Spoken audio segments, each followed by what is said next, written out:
கொண்டு அதை நிரப்ப வேண்டும் இந்த அள்ளி ராணி குளிக்க. இந்த நீதியில் அன்பு செய்தால் என்னவாகுமோ என் பாடல். காற்று வந்து உன் குழல் கலைத்தால் கைது செய்வதென ஏற்பாடு.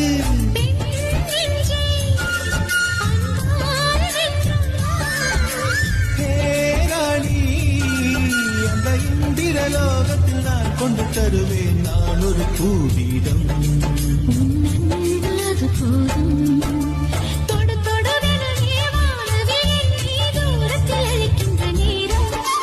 விடு விடுவெனவே வாலிப மனது விண்வெளி விண்வெளி ஏறும். ஒரு கோயில் போல் இந்த மாளிகை எதற்காக தேவியே